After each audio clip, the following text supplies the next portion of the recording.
Hello, this is Fam Electric Ghost. We have Alex Celeste. Hi, yeah. Hi. How So are it's you? great to have you on. So I'll just do a little brief intro. I'm Fam Electric Ghost. I'm a podcaster. I've been interviewing independent artists since 2018, and this program is actually part of the Spotify family. And we've just hit 25,000 listeners worldwide. So Wow, we're happy about that, and we're happy to have you on the show. congratulations. Thank you. I'm happy to be here. So we sent you the questions, and we usually start with our interviews by going into the questions that we ask all the artists that we talk to. So when did you first get into music, and like what age? Yeah, so it's an interesting question. I was mostly in like theater, TV, film, and everything when I was younger. And I think I started that probably when I was a freshman in high school. And once I got into music, um, like actually creating the beats and producing and recording my own vocals over them. It was just last year actually where I started just kind of like learning what to do and how to blend everything together and stuff. And so it's definitely something that's very recent in my life. So yeah, I guess I always then I ask people like, okay, you get into music, and then you realize that you want to do it. When did you decide that what type of music you wanted to get into? And that you actually had like a voice for that music, and what why did you choose to be in the genre that you're in? Yeah. So what I guess what called me into music in the first place was when I had just recently moved out on my own. I was living in Oakland area, kind of like in Berkeley, Oakland area in NorCal. And I was going through already kind of like a rough time and stuff. And um, I think it was one night when I had gone out to an open mic night. You know, the vibes were incredible there. They had it was just mind stimulating. Everything was just like right there in the heart. Like you could just really feel it. And that was something that I really needed at the time. Like it was just very healing. Everyone's words were just very soulful. And after I want to say probably like a couple of hours of me being there, there were a couple of rappers, and of course, like I loved their beat and everything because hip hop and dance music is something that I'm really into. But once they started like speaking and rapping over the beat and everything, I heard the lyrics and it was very misogynistic. It was very demeaning towards women, and that's something that just kind of really hits home for me. And there Yeah. was something about it. It I physically couldn't be in that space anymore. And so I got up and left. And when I went back home, I was thinking to myself, this happens all the time. There's so many people who just kind of like write about it and who say, this happened to me. I hate when this happens, or, something like that. You hear those stories all the time, but I don't necessarily hear a whole lot of people like coming back and taking those beats that everyone says I love to dance to, but I hate listening to the words, and putting their own words in that kind of combats all of the ideology, all of the misogyny that just kind of like spews a lot of hate that most women feel when they're Yeah. listening to hip hop music. And so that's kind of what got me into writing the lyrics in the first place. And I didn't think that I was going to be creating my own beats, but soon after I was kind of like, you know what? I like to dance. I feel like I can make a beat, and as long as I can dance to it, I feel like it'll be okay. And so from then on is when I really started taking music more seriously. So that's interesting because a lot of times I talk to like like indie musicians in the rock or alternative rock scene, and there are a lot of female singer songwriters, Hmm. um, and they tend to have a voice and have be able to be more pro feminist or more pro woman, or just is pro human, and they can tell their story. But Hmm. does seem like in hip hop it seems to be more male dominated, very misogynistic. It's kind of this kind of a machismo type of thing, And there have been, great female rappers that have kind of broken through and taken on that. Hmm. But it seems that genre is less so. It seems like in the kind of alternative rock zone, there's a lot of female led artists that are doing a lot of work. They're actually getting more prominence than some of the male artists nowadays. So do you feel like in hip hop that you're on a new wave of female artists that are doing that type of work that you see in other genres? I think so. I mean, honestly, I think the hip hop scene has started to become a lot more open for more female rappers. Like you just start to see more and more of them become more popular. There have always been a lot of female rappers in the genre, but I think as far as them being on like megastar status, there's Yeah, really only been like a one like there's one place for one person or one female that time. to be, Yeah. and that place has to be an over sexualized, you know, Yeah, I just mean, you kind of had image. Queen Latifah. Queen Latifah always had this kind of vibe where she was able to get around that and kind of Hmm. had this kind of pro-African kind of, just like a Yes. Black Power kind of vibe during like the Spike Lee, time period. Hmm. That I grew up in. I'm in my 50s, so there was like the early hip hop period where you did have some strong women like Salt and Pepper, and they were out there and they were able to do something that was less so kind of what you see now with Cardi B and some of the other artists that have, they're out there, but they've kind of taken this kind of a different take at it than what Queen Latifah was doing. So Yeah, I like what you're doing because you're kind of going back to that, where I hear that kind of vibe where you're taking on some kind of powerful role and you're having a voice. I appreciate that. Um, yeah, that's what's interesting because I'm a progressive electronic musician. My Funkadelic, Hmm. Sun Ra, Coltrane. That's kind of where I live. Hmm. But I have an appreciation for hip hop because hip hop takes a lot of funk, Yeah. and they take a lot of jazz. They mix a lot of genres. So it's interesting, being a keyboardist and a synthesist.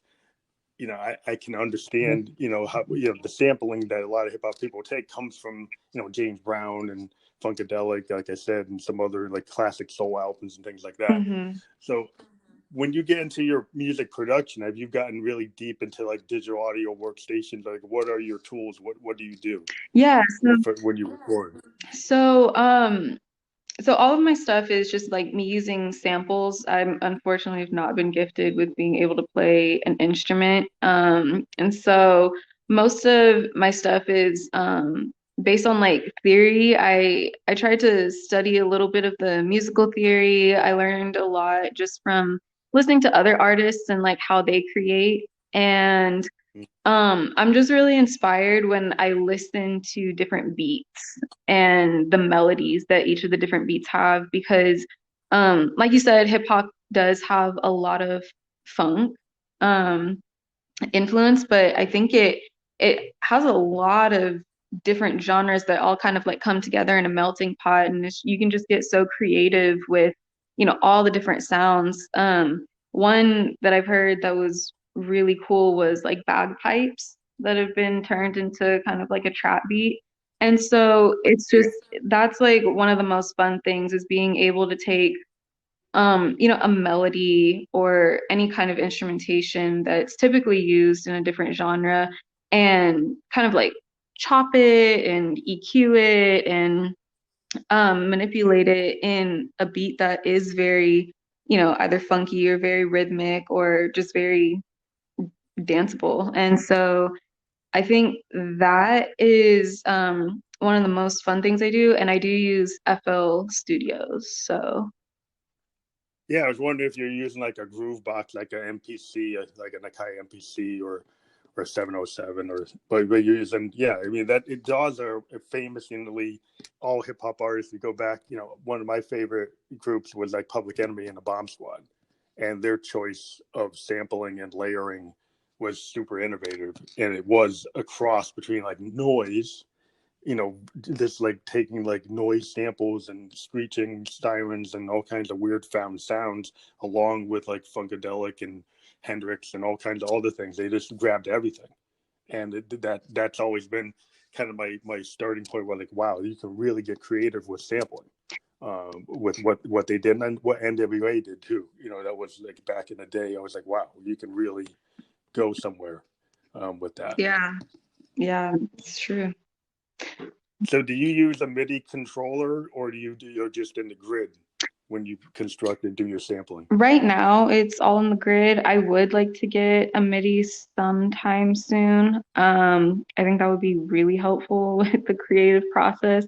But as for right now, it's mostly just kind of a click-in process. And so I'll have it in my head. I'll usually like record it, mouth it out first, and then go back in and try and punch in those same notes. And so far it's been working for me, but I think a MIDI keyboard would definitely take me up a level. Yeah, it helps if you have like if you had like an 808 type of recording capability where you can just like step record drum beats, and if you have a MIDI controller, you can kind of control where that's going to go, and then kind of tap it in. But being a keyboardist, like I just have all this gear, and I'm kind of an old school like Moog rolling guy. Yeah. And I got all this stuff just go crazy. But yeah, I mean everything today with the big equalizer is I'm kind of old school. I still have my big stack of keyboards, like a Stevie Wonder type of thing, That's where you don't have to have that. But I kind of come from the time where you did have that, and I still love that. yeah. But yeah, I do see that this whole generation of new producers and musicians are able to use their laptops to be able to do stuff that they're kind of like the early hip hop guys were using, like MPCs, and they were using like 808s and TBO 303s to get that sound. They would find it old Moogs and that were for like $100 in the junk pile, and then figuring out how to build these beats. And it's really cool how that's progressed, where now it's become even more equalized, where anybody can get into this music production world, and have got the creativity to do something, then you can hear new voices all the time. But one thing I was wondering, like, do you start with your lyrics or you start with the beat? That's a question a lot of people ask me, and it alternates, I think, because um I know typically what I like to do is start with my lyrics, just because the music I make, obviously, why I got into it is because like I have some kind of message, or I have some kind of idea that I want to like, talk about and really expound on, like in this 3, 4 minutes. And I think that's really important for setting the tone of how I want the song to sound. And so, um, I would say most of the time I do start with my lyrics, but there are definitely times where I come down here and all I'll have is like a title in mind, and I'll start creating the beat, and naturally the words just start coming because it's Yeah. like it's almost like writing an essay, but a very rhythmic essay, obviously. And so Yes. that's kind of my thought process on it, is it all has to focus on what kind of message I have, and the mood that that message holds. And I think that message holds so much emotion that the beat naturally just kind of follows after it. Yeah, it's always interesting. I started as a musician with poetry, and then I was a keyboardist, and I said, well, maybe I could combine the two. Yeah. And then the poems started turning into songs. But in hip hop, it's kind of like that beat poetry. It's kind of like Harlem Renaissance level kind of ideas. And so you're taking like Langston Hughes, that kind of like really socially aware motivation, which early hip hop had a lot of that, like a message. Yeah. The early hip hop was more like less misogynistic and more message oriented. Yeah. And I kind of dig that, and I kind of grew up with that. I grew up with like the really early rap where people were, on the vinyl DJs, and people really crafting things from a lot of Funkadelic and a lot of Sly and the Family Stone and James Brown beats. And it was like, a battle. It was like either you're kind of doing the dozens, or they were saying something about the politics of the day. And that was kind of inspiring. And then it kind of, you get to the gangster rap era, and then you get to this other, you got a whole different eras of all this kind of, more machismo in the music is kind of a turn off for me as a musician, because I'm kind of like, I want to be positive. And I grew up with like Stevie Wonder. Mm-hmm. And you grow up listening to songs of Key in Life and Inner Visions, and you're looking for something that's a little more positive. Yeah, um, definitely. so it's like I can understand, and I understood like when NWA, when they first came out, I was like, that's cool. But then they kind of went with the misogynistic stuff, and I said that wasn't so cool. Mm-hmm. And I was like, well, I like the political stuff. I don't like, why do you have to go there? And it's always been disappointing. And I think it's great that women are coming in and saying, hey, you don't have to do it like that. Yeah. You can be respectful. You can say something. Why do you have to go there? And I that's why I like, a lot of the people I interview are women, because I'm trying to give women artists a better platform. Mm-hmm. Yeah. And I mean, I think that really is the thing to start focusing on now too for a lot of people in hip hop, because even at a lot of the shows, there was an article that was saying that, when you are more, vulgar in your words, especially towards women, you start to see your audience become a lot more um predominantly male.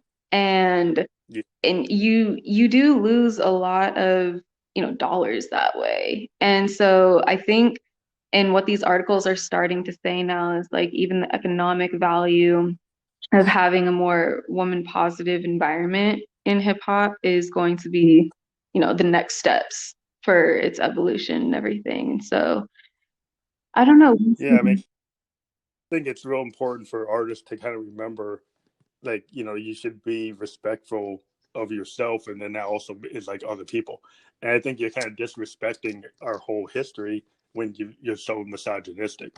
I think that, you look at your grandmother, look at all the women in your family, would you really feel comfortable saying what you're saying to your grandmother? Maybe not. Yeah. uh, and so, like, I understand there's a whole thing where they think that's how you get big, then that's how you get somewhere. But I think that vibe's got to change, because, now we're in this kind of coronavirus time. I think people got to take it serious Mhm. and kind of start thinking about what we've been doing. Yeah. And we, kind of look at what's going on. Now we have a black woman that's going to be, vice president. And I think we've got to give respect to our sisters. I think, and you got to respect yourself. Hmm. And I would say a lot of people, like, when you do that, you're disrespecting yourself as well. um, so I'm glad that you're out there, and you're doing very well. With what I saw, like the number of people listening to you on Spotify, you're doing very well for a new musician in 2020. Appreciate it. Um, yeah, so it's really cool that you found this voice. Did you have anybody that like helped you with your FL Studio, or you just kind of like, I'm gonna do it myself, and you just studied up on what you liked and found out how to do it? Did you kind of just dive into it, or did you have like mentors or people you worked with? All YouTube mentors, YouTube will teach you everything. Um, but so yeah, when I first got into it, it was mostly, like watching different tutorials on YouTube and then seeing, okay, this is how this person is, you know, step by step making a trap beat. And for me, I was like, okay, that's cool, but I also don't want it to sound like just like Somebody else. another, yeah, just like another beat that you can sell online and everything. Like if I'm going to be here making beats specifically to match my lyrics and everything, I want to be able to give it my own, give it its own sparkle and its own personality and really have it mix well with the lyrics that I'm rapping and singing over. And so then I kind of started to just analytically listen to all of the different songs that I find, I guess, most emotionally invoking, and kind of like figure out, all right, what makes this chorus so big? What makes this drop so hard? What makes this like go boom? Why is this like earworm so addictive for me? And I think after a lot of like really close observation of all these artists, creations, their beats and producers and everything, I start to figure out kind of how I fit into that and like how I can take a little bit of that sizzle and put it on my own creations and everything. And so ever since then, it's just really been like a building process. It's always just kind of like a layering process. Um, and so I think that's just, I guess how I taught myself because I didn't really have anyone to sit down and show me like this is how you use this. I think you should probably have um this is how you use compression, this is how you use EQ, this is how you use your Yeah. all the different plugins that you are supposed to use and stuff. And so um yeah, a lot of it was just listen and learn and implement.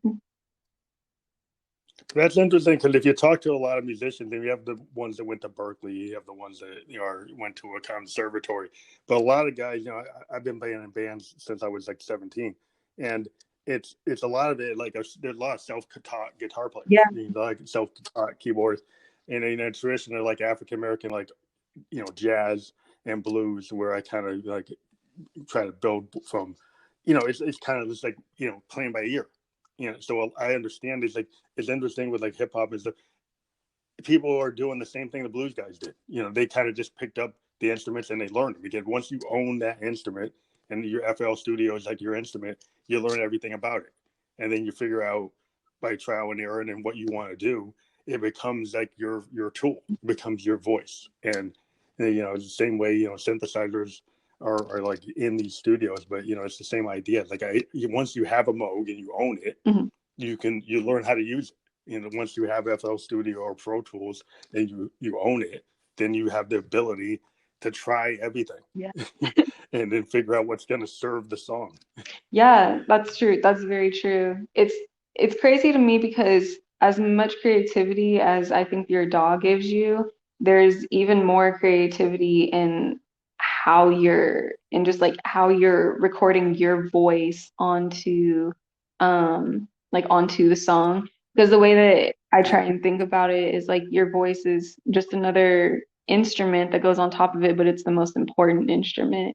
And so even the creativity that not only comes with your DAW and all of the instruments and all the manipulations that you have to learn on there, like you really have to learn your own voice and like how you can play with it as well, because that's the whole other side to the song. And so it can be. So have you dived into like different types of microphones? Because like rap is such a vocal, like all vocalists are musicians. Some people talk about the guitar player or the keyboard player. The voice is an instrument, and so in rappers, the voice is your instrument. So did you spend a lot of time trying to figure out what microphones you wanted to use to capture your voice, or what type of vocal effects you want to use? Because like in rap and hip hop, there's how you treat your voice in the mix is like a big core part of it. So did you spend a lot of research and figure out how you wanted to capture your voice? Um, I I did. I definitely took my time to look at what microphone I wanted. In the beginning, I had just gone into a studio and I had recorded my vocals because I feel like my like USB microphone was going to do the job. And so I went in and I'm not sure which, it was a Newman microphone, but I couldn't remember which model I had used for my first song. But when I came back and I decided to actually upgrade because I ended up turning like my basement into a home studio, Mm-hmm. um, it took me a while to figure out which was going to be like in my price range Yeah, yeah. and like what's going to be worth it, like because I'm thinking this is going to be an investment. And so I did a lot of research and I decided that I wanted to try out it was the ML1 by Slate Digital. Oh yeah. And yeah, and so that one I know, I think their signature model on there is the CG 800, I believe is what it's called. Yeah. Um, to kind of replicate the Sony microphone. And so I was thinking to myself, even if like it doesn't completely sound like that microphone, I'm okay, and I'm pretty sure I'll have different options to play around with the other mic models on there. And Oh yeah. so I went ahead and I got that one. And honestly, I've just been like really happy with the performance that it's given me and all of the different options that it's given me. Even though it's not like a traditional microphone, it's still something that can really, it just allows your creativity to grow and stuff because there's so many different options that you do have with that program. So you got like a microphone interface to your computer through FL Studio to capture that, you know. Yeah. hmm hmm Yeah, so I mean that's interesting with the home studios is like I spent a lot of time trying to figure out what type of mics I wanted to use initially. I ended up going with like a studio electronics, like on a tripod with like a thing that like a sound muffling device on it, just to Oh, kind of yeah, like a shield, the shields that people have. But yeah, I spent a lot of time doing that. I had some wireless gear, but like I found it's like I got to use like a condenser mic, like a really high quality mic. When I did my initial recordings, I started with some the bass Roland mics I got that weren't, that Roland's a good company, but their mics are not what other companies are. mhm. They make synthesizers, they don't really make mics that great. So I ended up me moving to a better mic, and it's always like the mic is so important, to capture your sound. You go look at the music history, you see all Yeah. these the Motown, the mics that like Smokey used, or the mics that like uh, you know the Marvin Gaye used. You go look at Frank Sinatra, like wow, there are thousands and thousands of dollars. You're like, okay, well you Yeah, can only get yeah. that in a big studio, but there's a lot of cool mics today you can get that can equate to some of those.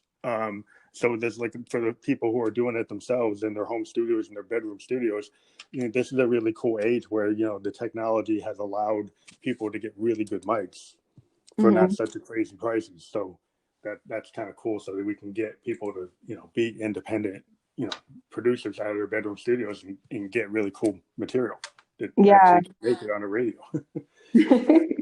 It's funny because even when I was like I think it was when I had first started getting into microphones, like looking up, researching everything that you need for them. Um, I was listening to Tracy Chapman's Revolution. Um, and I was just listening, in my little um earphones, and I was like, oh my gosh, like listen to the voice on there. Like I have to figure out what kind of microphone she used. And so I had saw that it was one of the Newman 47 Yeah. microphones, and Mhm. I was like, oh wow, okay. I wonder how much one of those are. And I look at it, I'm like, oh, okay, Yeah. this is like the pinnacle microphone of the century. Yeah. Okay, Yeah. so maybe not that one. Yeah, some of them are like $10,000 microphones, $20,000.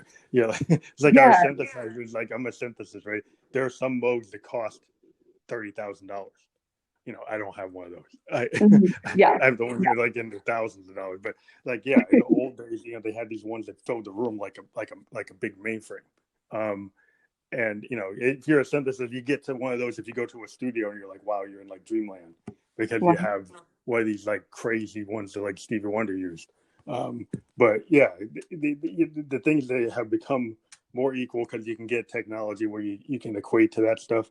But it's always cool if you can get to a studio and actually get your hands on like the real deal, like a Neve board or something, like somebody's using a real Neve board, the kind of board that Fleetwood Mac used Oh, on definitely. rumors, so say like well, that's kind of what you want.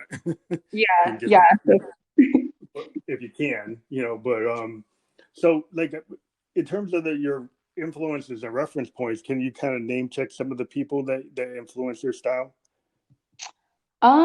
Yeah, so I would say some of my influences, definitely Rihanna. Like I think a lot of people are probably inspired by her. I think specifically when I heard her in Lemon in Pharrell's song, I Mm-hmm. think just hearing her voice in that song was like, whoa, this is like that's like it's hitting me some kind of way. Yeah, And I I like think, the way she delivers. yeah, it was, it was of course like most of it was manipulation stuff because I had watched, what was it? The producer, I believe it was, or I think it might have been the mixing engineer Hmm. who was working on that song. And he was saying, like, of course, like Rihanna's not necessarily a like a rapper, but I'm gonna sit here and I'm gonna be able to manipulate it in the way to where if someone hears it for the first time, you're gonna be like, oh, she was cold on that. And I think that it was definitely inspiring. And so I'm really happy that she did have a verse like that because that honestly was a huge influence in just kind of like my sound and my style and everything.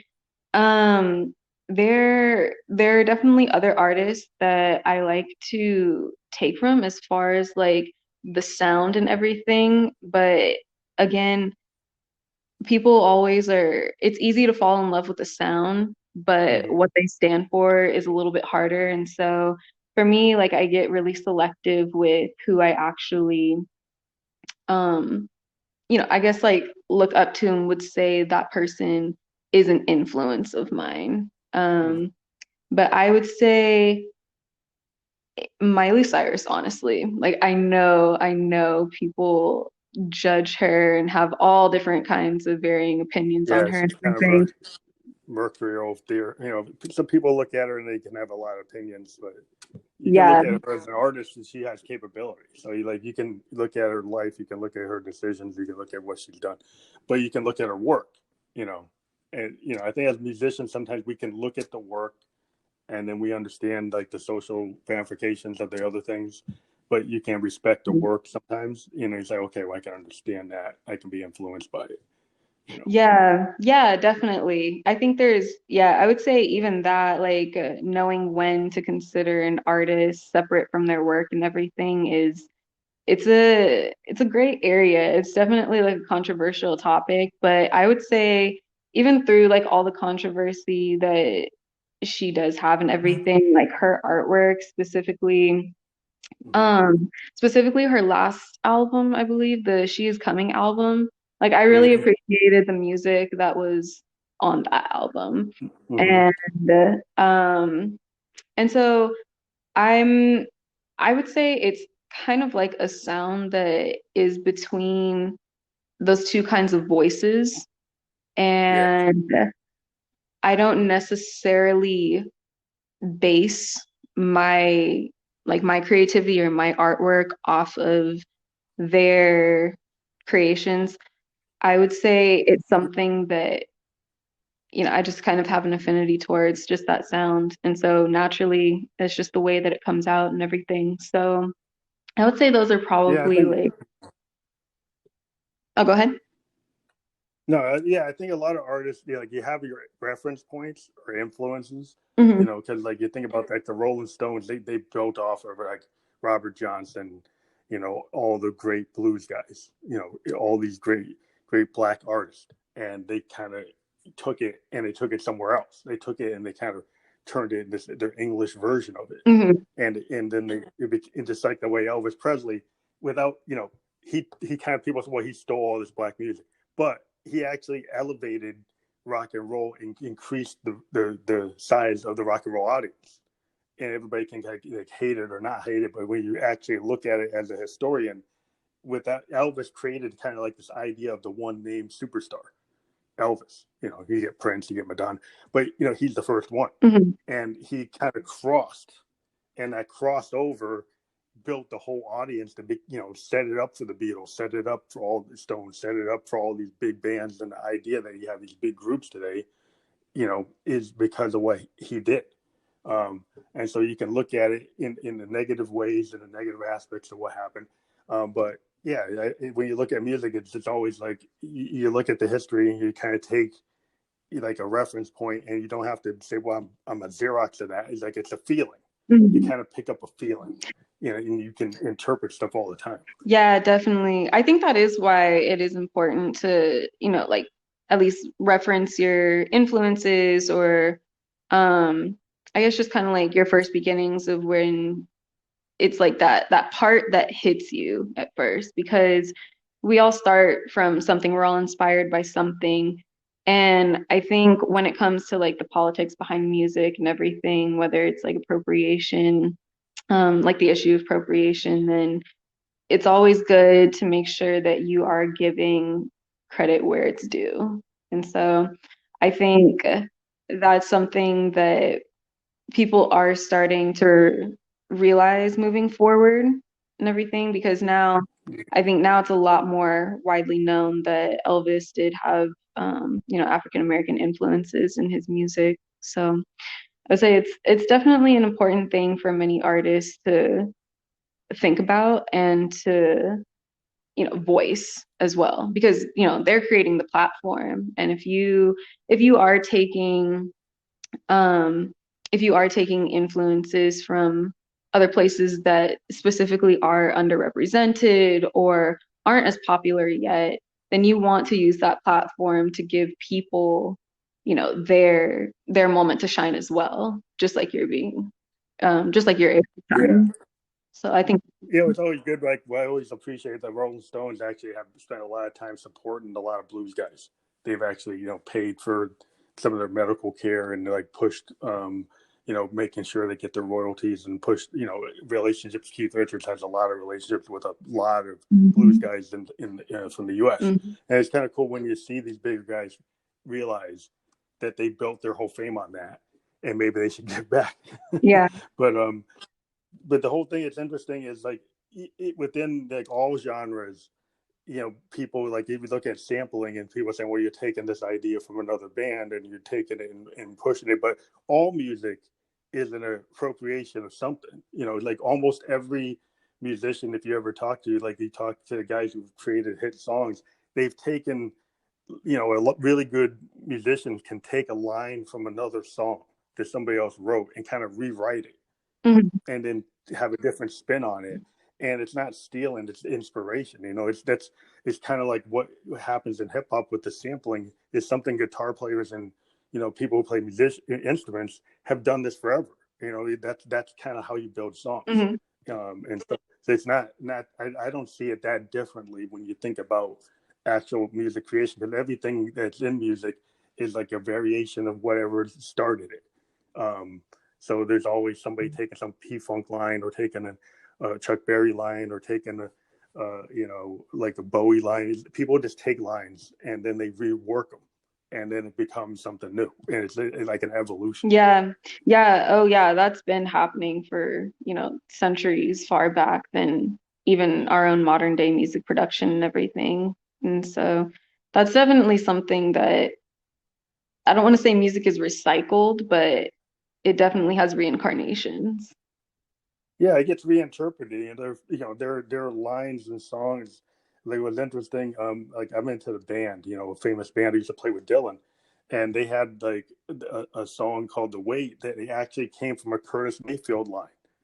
That Robbie Robertson, the guitar player for the band, he actually reinterpreted a Curtis Mayfield line from the Impressions and turned it into a different song that had like an Americana vibe. Mhm. So here was this soul song, but when you actually look at the way the actual notes, it's the same structure, but it's kind of reworked in a totally different genre, and it ended up, being a hit. But it wasn't like a ripoff. It was somebody that loved that song, and he name checked that his influence was Curtis Mayfield.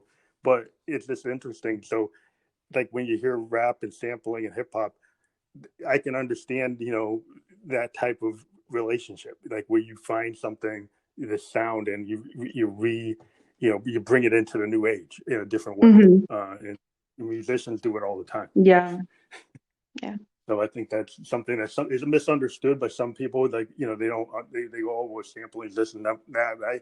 I have samplers on the stuff I use. I like to like rework things and change the time signatures and, try to warp things from like, all kinds of like time warping, was what I use my samplers for. But sampling is a really good tool. And some musicians are purist about it. Oh, they don't want to do it. But it's a tool that you can use like for anything. Like you use a piano, you use a bass, you use whatever. Oh, yeah. It's going to serve. Oh, yeah. It's definitely something that it does take a lot of skill to be able to do to make a really good piece out of it as well. Like knowing which parts to take, which to incorporate, where to how to Yeah, manipulate it and everything. So it's definitely an artwork that should be yeah. respected. It's not like Ice Ice Baby. It's not at least like lifting a Bowie Queen line. There's a lot more work than that to Yeah. most hip hop. If you get lazy and you just take the whole thing, then you're like, okay, well, maybe that doesn't take a lot of work. But most of the people that use samples don't do that. Yeah. They do a very creative, musician levels. That is a musician craft to be able to do that. Yeah. Um, Yeah, definitely. so, have you before Corona, or were you playing live? Were you doing like live performances anywhere? I was scheduled for a couple and then it hit. And so honestly, I have just been releasing streams now, and I'm really, really looking forward to the alternative shows. I know I had first seen out in LA, they were doing kind of like drive-in concerts and everything. And Oh, so you're thinking of jumping on something like that? I'm thinking about it. I know a couple of musicians that I know in town have been able to start doing that. And so I think that might be something that I start looking into. Um, it'll be a very interesting first performance experience. So yeah, but I am definitely looking forward to after the virus is over so that I can do more shows a little bit more freely without, all the So, concerns. so when you do a show, what's your like live setup? Do you use like a CDJ? Do you go out with your with your FL Studio and kind of like use it as your main backing tracks and then sing over? Do you have like somebody running it like a DJ, or how do you do your show? Um, I think, well, if I were to plan it, I'd probably have a live DJ there being able to play the tracks and everything. But I haven't necessarily gotten to the point where I'm able to plan out a whole set yet. But you would think you would have like a DJ and then be able to sing in front. You wouldn't do it all yourself. Yeah, You'd have like another person to help you. yeah, yeah, definitely. I would want a DJ there. Yeah, it seems like it's interesting because I've been in clubs in New York, and I'm kind of an old school musician. Like I say, I got my big stack of keyboards, and I'd be there with all the kind of next generation people with their their Ableton controllers.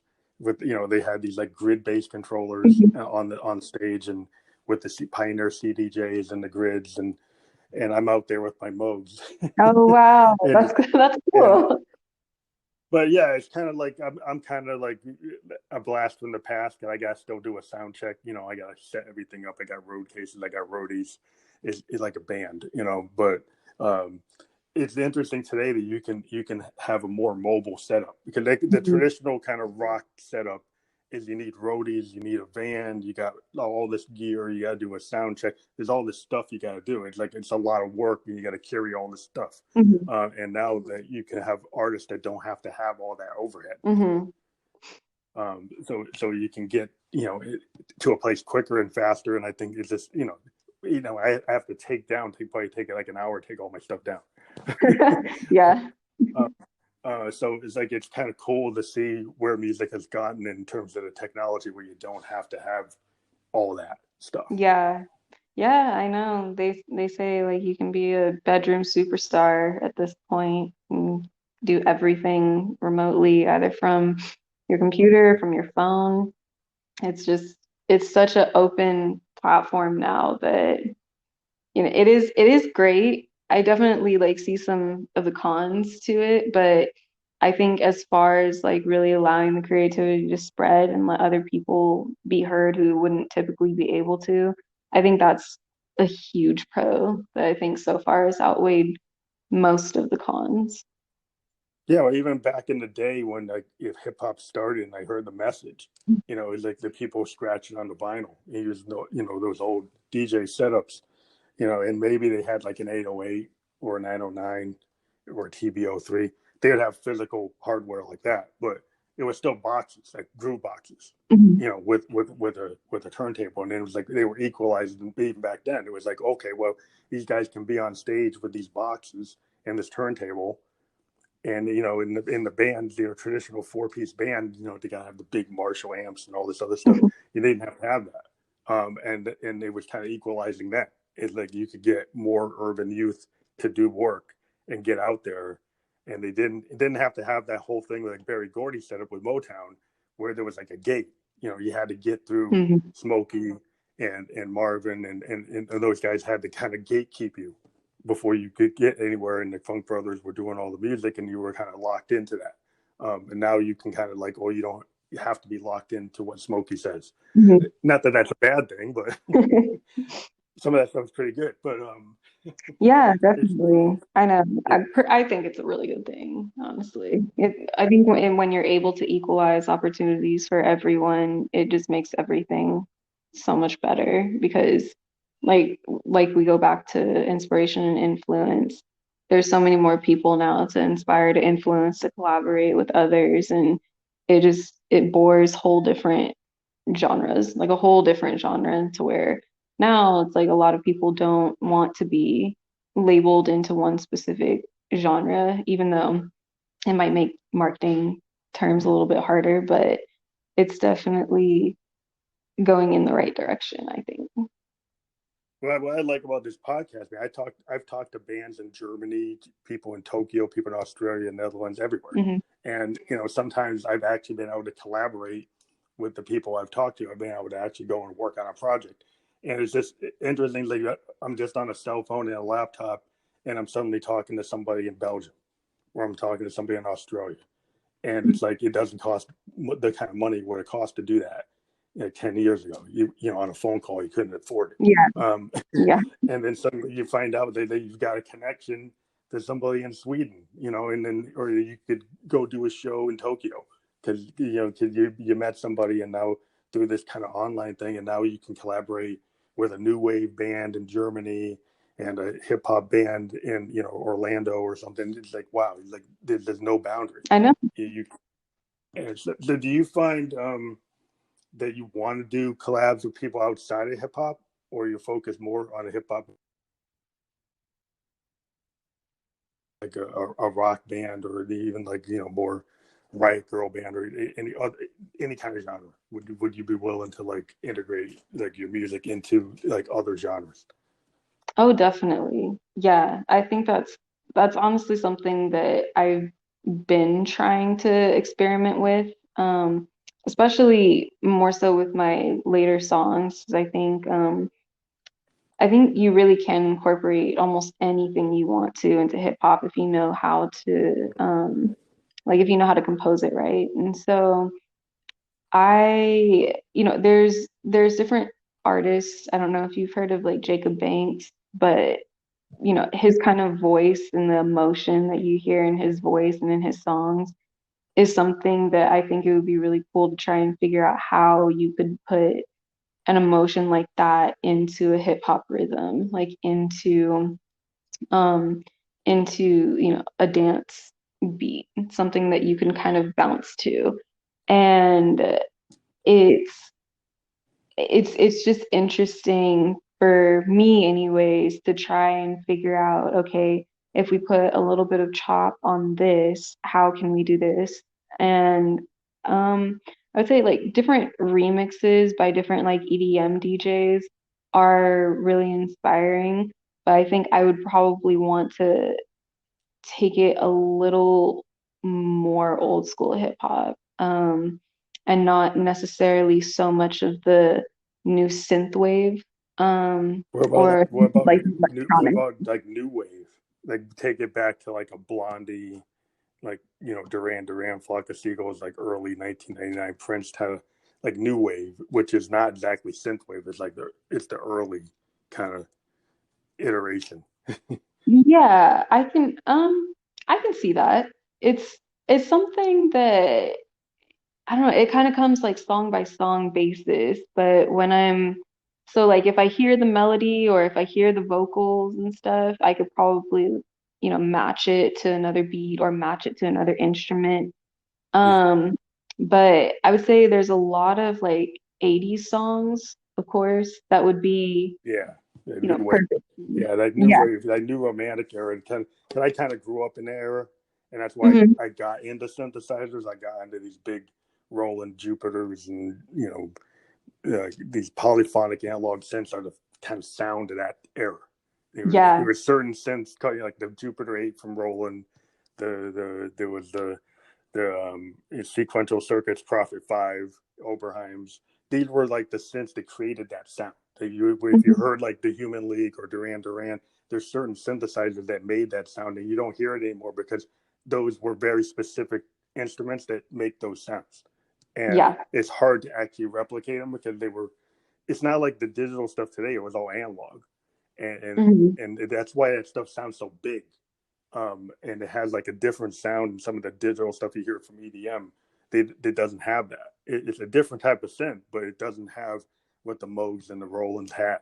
And that's where I kind of lived in that world of that kind of bringing those synths back. You get bands like Churches, they actually use those old school synths again. So you get that kind of sound, they kind of bringing it back. You get, there's more and more bands trying to bring that sound back, and some of those companies that were out of business, they've come back, and they're Hmm. actually making those synths again that have that sound. So there's a lot Yeah. of people doing it in Europe and in LA and in Belgium and all over the in the East. There's a lot of synth wave, but more new romantic new wave. Just kind of 80s Hmm. sound is really big right now. It seems to be coming back a lot. Yeah. I think the Lil Nas Panini song that came out, was it last year? Maybe 2 years ago? I think it might have been last year. Um, I think that one was definitely one that was like a really great enmeshment between the two genres. So they had sampled In Bloom by Nirvana, I Yeah, believe. yeah, And yeah. I like that. yeah, and it was a song that, it definitely had a very, it had that 80s feel to it, like that dark but also kind of uplifting feel, like how people would describe a lot of those songs, but it also had the rhythm that you can, kind of like feel in your step as well. And so I thought they did a really good job on that song. Yeah, it's kind of like that kind of Depeche Mode, New Order, Joy Division feel, where it's got this kind of brightness, but then there's a little darkness, so it's kind of gothic and dark Yeah. and bright, kind of like the Cure was. This idea that, but the Depeche Mode actually did a better job of that. They were really good into kind of having this kind of dark new wave.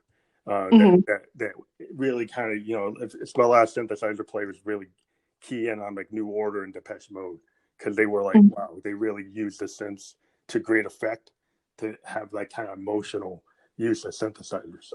Yeah. But yeah, it's like I was looking at your three releases this year: Equals, Worship the Booty, and Cracked Heads. And are these part of like a bigger project, or you primarily doing singles? Is that what your focus, or are you working on toward an album?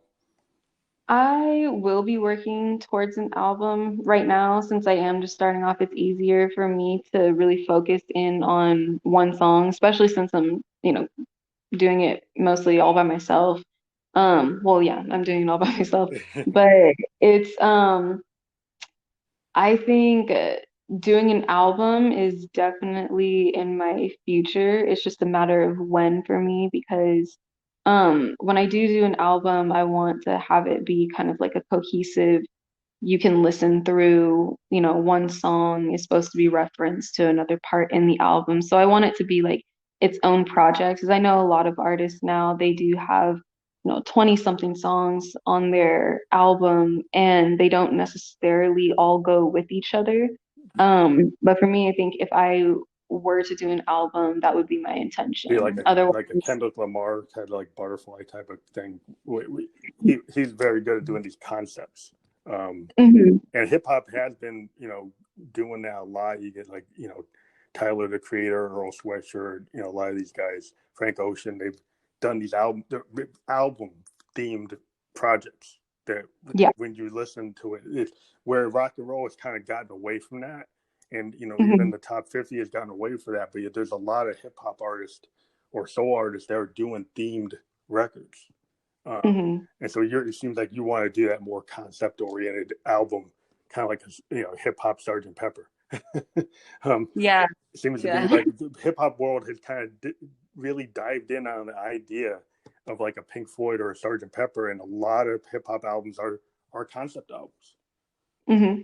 And I think that's kind of cool because like that I grew up liking concept records. And it's interesting that hip hop genre has kind of dived into it and been able to be successful with it more so Hmm. than some of the other classic places where it came from. Hmm. Yeah.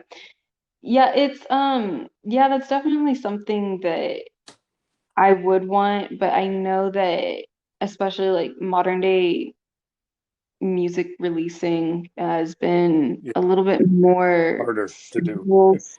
Yeah, I think they focus a lot more on the singles because it really is a lot easier to market a single rather than an album, just because a lot of people now they'll hear it on either a playlist Yeah, or everything's playlist oriented. Everything's like, it kind of reminds me, this era is kind of like the 50s. If you went back in the 50s, things were not album oriented.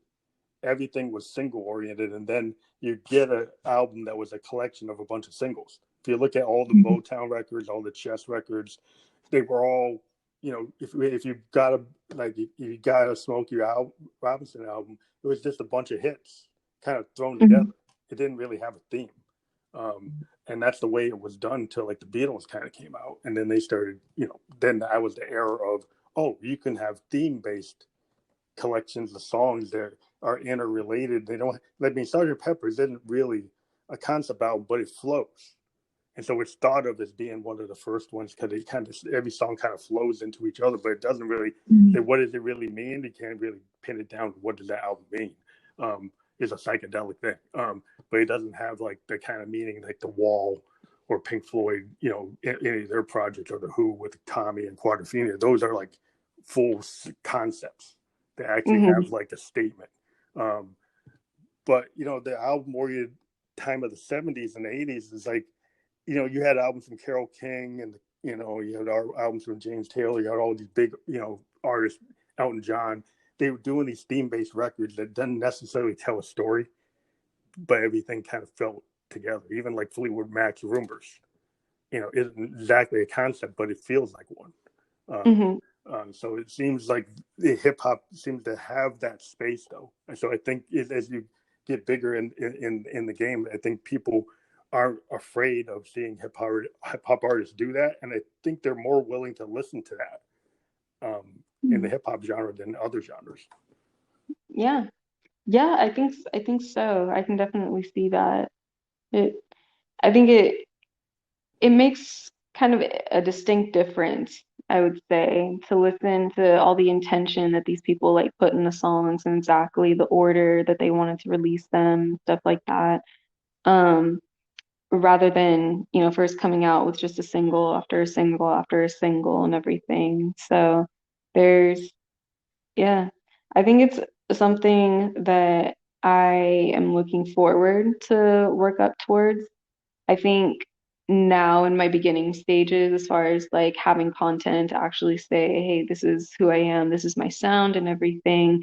And again, for a lot of marketing purposes and being able to keep up with consistency and everything, I think singles are probably my best bet for now, but there's definitely something in the works for, like you said, one of those concept albums coming. So I'm excited for that. So of your three singles on Spotify, which one is the one you think is like your signature sound at the moment? Like if you were going to point somebody to your best song or the song you like the most that you've written so far that's out there, which one of the songs is the one that you really feel is like best represents you as an artist? Yeah, it's a hard one because I know there's going to be, different moments where it's going to be different emotions that I'm feeling, of course.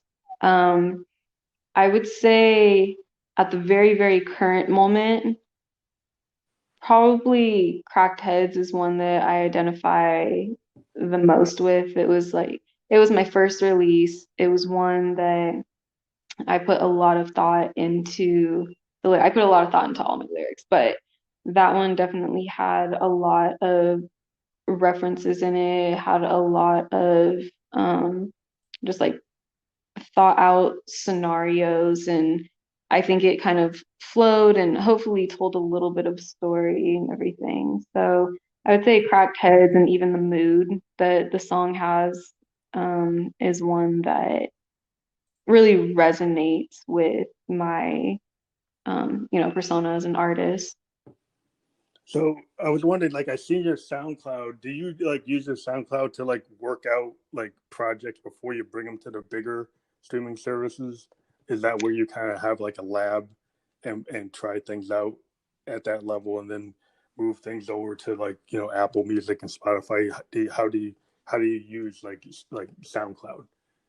Yeah, so SoundCloud, I'm honestly just not too big on using SoundCloud. I probably put more of my efforts towards Spotify just because I think that community is where a lot of people are paying attention to, where they are listening to music. And I know SoundCloud definitely still has its audience, and I know um that is where a lot of artists, especially who are starting out, have been going. But I think as far as, being able to monetize your streams and being able to really get your name out there on playlists and everything is what I'm focused on right now. Yeah. And so I think that's why I've put most of my efforts towards marketing on Spotify rather than on SoundCloud.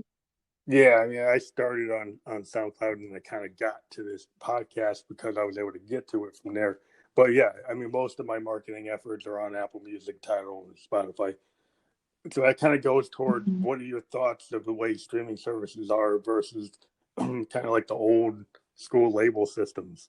Like Mhm. record labels used to take an artist, they'd sign them, give them an advance, maybe give them up to 3 albums to make it, and then drop them if they didn't.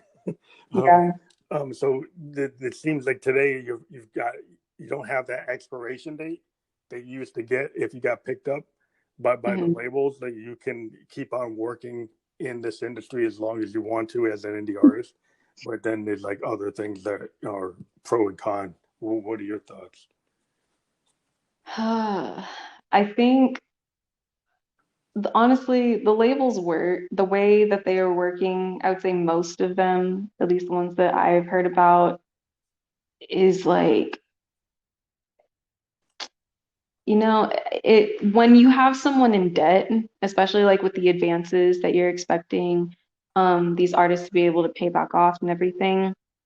When you're in debt, you basically owe everything just to get out of that debt. Yeah, And it's so much of a control game, and they control you with, your funds, which is pretty much everything else in life. Um, and when it comes to music, I think especially like as an artist, hearing not only are you in debt to say like your landlord, not only are you in debt to your car payments and everything, but your then job. your job, you're now in debt to. And it's just ridiculous. I think what so many labels are doing now, because they don't develop you as an artist. No, that's They're passed not on. They there don't do it to, anymore. yeah, like they're not going to help you achieve anything. They're basically your bank at this point. It's like you need a loan, we have a loan, here you go. You go and do your thing. We'll see you when you're ready to pay us back with interest. And I think it's so great now that a lot of independent artists have been staying independent, or they have been dropped by a label and they are still able to keep up their reputation and keep their name, in somewhat of in somewhat of a popular Yeah, culture. But it's still also very hard to make it into, that A list without a label. And so I think that's the next thing that the whole independent artist movement has to find a way to kind of combat, because with money obviously comes power, comes fame, comes everything. So they will be able to pay a name to get to the top, or they will be able to, buy back their sales or purchase their streams and downloads to shoot an artist name to the top and everything. But I think what independent artists have been able to do and as big as they have gotten, and to where a lot of them now are able to just say, I'm going to stay independent. I can do this on my own. I have social media. Um, I have the fan base that I need. I have the loyal fan base that I need to be able to express myself creatively and still make a living. What I Like love, that. what's great about like the indie labels, like you get big bands like Pearl Jam, Radiohead. They dropped, Wilco. They're all these big traditional rock bands. They dropped their labels because they found out that playing the label game of you got to sell 1 million, 2 million copies of a record. You're only getting like 10 cents off of every record. Hmm. If you go independent and you just sell 200,000 or 300,000, but you went and paid for that run of vinyl or CDs yourself, you can make more money if Hmm. you own that process yourself Yep. than you made selling 2 million. And that's what some Yep. of these bands found. Bands like Pearl Jam and like I said, like they found out, it's like, wow, I don't have to sell 1 million to make the money I used to make. I can make that money with a smaller hit. I don't have to have that much to do that. And then I can tour and I can sell merch and sell t-shirts, and then I'm controlling it and I'm not paying the label back, you know. Yeah.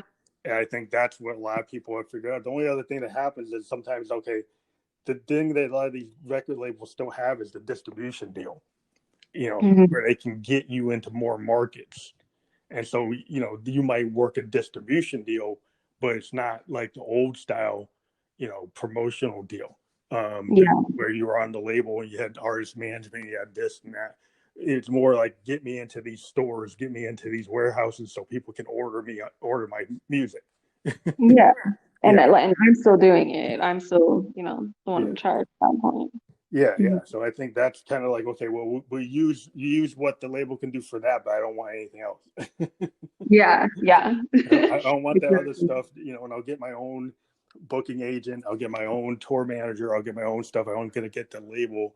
I'm going to get my own. I'm going to do the research and find somebody who's going to, be, honest with the accounting, Hmm. which is like the Yeah. classic story for a lot of rock bands found out like that their management was taking like 70% of the money, you know, And that's, yeah. and like 30%. Big bands like the Who and Led Zeppelin, these big bands, they found out that their guys were stealing. You know, Hmm. I mean, Motown guys found out a long time ago. They were always getting ripped off, but even the big rock bands were getting ripped off. Um, Yeah. so yeah, it's cool to see the equalization of being able to get out there. Like Spotify to me is kind of like the radio, like the way college radio was. That you can get Hmm. everybody can get all these indie label bands out. I grew up, with like REM on the radio on a college radio station. Some college kid liked them and played them, and Hmm. then they got built up until they got signed by Warner's. But that's how people got out there. And it seems like these streaming services are kind of like what the college radio stations used to do in the '80s. Oh, yeah. Hmm. They Yeah. get all these bands that weren't in the top 10.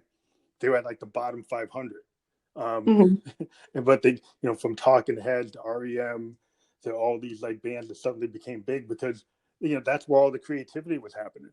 Where Hmm. people were trying new things, and that's why I think it's cool about what's going on with this kind of market is like you get a lot of indie. I mean, I just talked to like indie bands or indie artists, and that's where all the cool work is happening. Um, Yeah.